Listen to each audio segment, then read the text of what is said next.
আপনারা এখন যেটা স্ক্রিনে দেখছেন এটা না কোনো এলিয়েন স্পেসশিপ না কোনো সায়েন্স ফিকশন মুভির অ্যানিমেশন থিম। এটি স্টিভ জবস এবং অ্যাপেলের এমন একটি প্রোডাক্ট যা কেউ কখনো কিনতে পারবে না। অবাক করার বিষয় হলো এই হেডকোয়ার্টার তৈরি করতে খরচ হওয়ার কথা ছিল $50 কোটি, কিন্তু শেষ পর্যন্ত খরচের মাত্রা এসে দাঁড়ায় $500 কোটি। তাহলে কি দুনিয়ার সব থেকে বড় বিজনেস কোম্পানির দ্বারা এত বড় ভুল? স্বাভাবিকভাবেই বিষয়টা খুব অস্বাভাবিক। অ্যাপেলের এই হেডকোয়ার্টার ক্যাম্পাসটি 40টি ফুটবল মাঠের সমান। এটাকে আপনি একটা হাইটেক ফিউচারিস্টিক সিটিও বলতে পারেন। এখানে বেঁচে থাকার জন্য প্রয়োজনীয় সবকিছুই আছে। খাবারের জন্য ক্যাফেটেরিয়া, সুস্বাস্থ্যের জন্য জিম এবং মেডিকেল এমার্জেন্সি।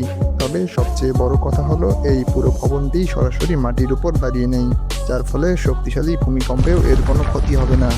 এছাড়া এটি 100% রিনিউয়েবল এনার্জিতে চলে এবং বছরের 12 মাসের মধ্যে 9 মাসে এখানে কোনো এসি বা হিটারের প্রয়োজন হয় না।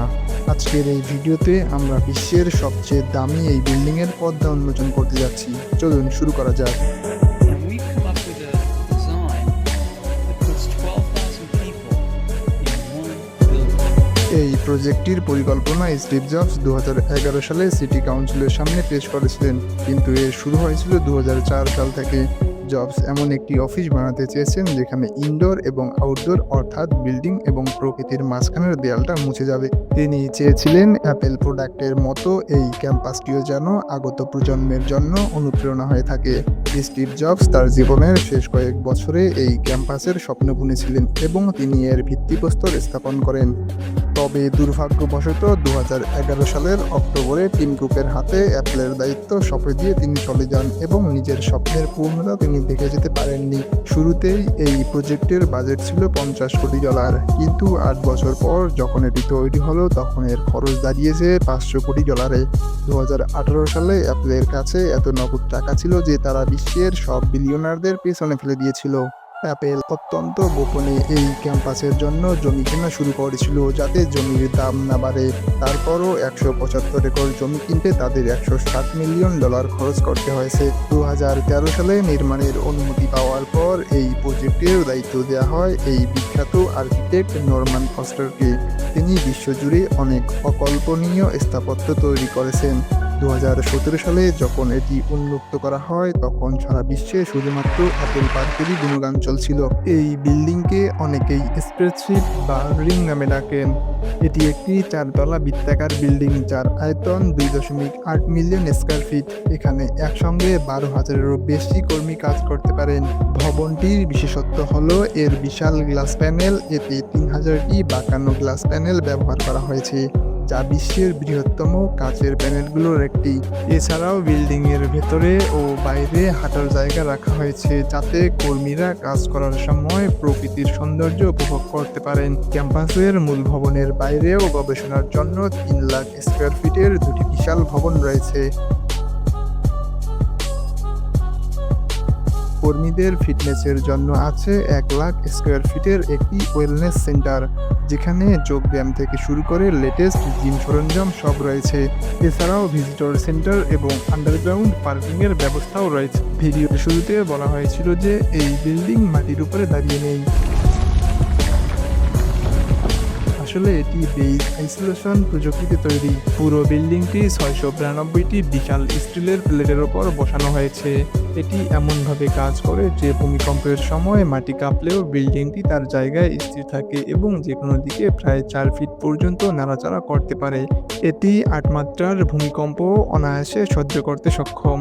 স্টিভ জবস জাপানের এই প্রযুক্তি থেকে অনুপ্রাণিত হয়ে নিজের কর্মীদের ভূমিকম্প থেকে বাঁচাতে এটি বেছে নিয়েছিলেন। এই একই ভূমিকম্পরোধী প্রযুক্তি স্টিভ জবস থিয়েটারেও ব্যবহার করা হয়েছে। এই থিয়েটারটি দেখে মনে হয় এর কার্বন ফাইবার ছাদটি কোনো পিলার ছাড়াই শূন্যে ভেসে আছে। 155 ফুট ব্যাসের এই থিয়েটারে 1000 জনের বসার ক্ষমতা রয়েছে। বাইরে থেকে দেখলে শুধু একটি গ্লাস লবি মনে হলেও এর আসল অংশ মাটির নিচে অবস্থিত। এই থিয়েটারের কার্বন ফাইবারের ছাদটি কোনো পিলার ছাড়াই গ্লাসের ওপর দাঁড়িয়ে আছে বলে মনে হয়, কিন্তু আসল জাদু হলো এর ভেতরে। গ্লাস লবিটি আসলে প্রবেশপথ মাত্র, বাকি সবকিছু মাটির নিচে তৈরি করা হয়েছে। নিচে নামার জন্য আপনি হয় সিঁড়ি ব্যবহার করতে পারেন অথবা একটি বিশেষ স্পিনিং এলিভেটর ব্যবহার করতে পারেন, যা আপনাকে ঘুরতে ঘুরতে নিচে নিয়ে যাবে।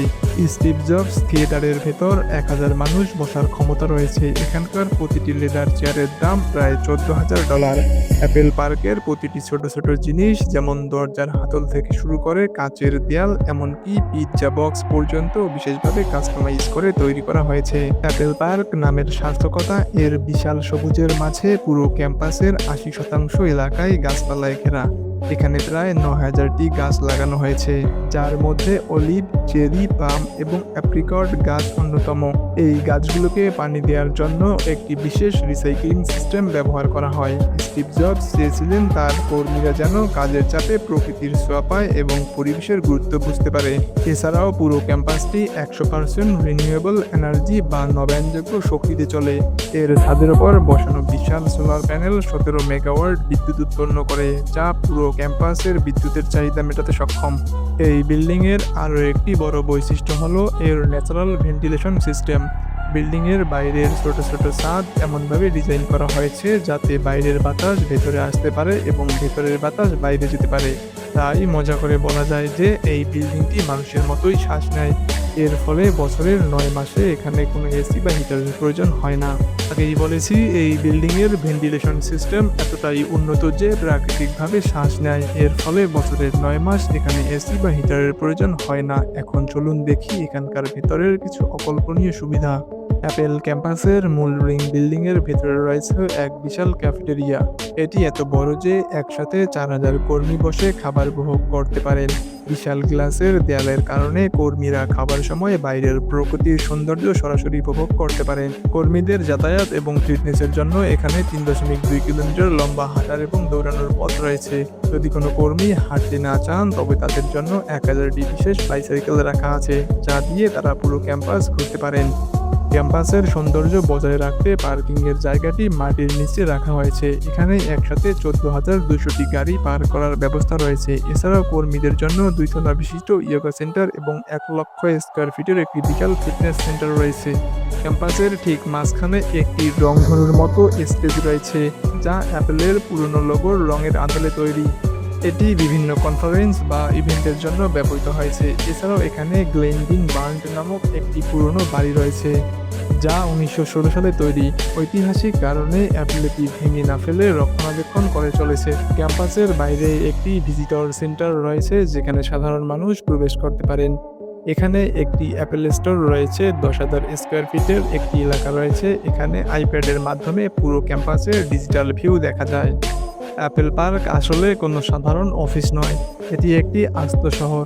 স্টিভ জবস চেয়েছিলেন এমন একটি পরিবেশ তৈরি করতে যা শুধু কাজ করার জায়গা নয়, বরং কর্মীদের ফিটনেস এবং মানসিক প্রশান্তিরও খেয়াল রাখে। এমন একটি চমৎকার পরিবেশে কাজ করতে কার না ভালো লাগবে। তো বন্ধুরা, আজকের ভিডিওটা এই পর্যন্তই। ভিডিওটা ভালো লাগলে লাইক করতে পারেন এবং আপনি যদি এরকম রহস্য রোমাঞ্চকর আর ইন্টারেস্টিং ভিডিও দেখতে পছন্দ করেন তো চাইলেই আমাদের চ্যানেলটি সাবস্ক্রাইব করতে পারেন। এতক্ষণ পর্যন্ত সাথে থাকার জন্য ধন্যবাদ।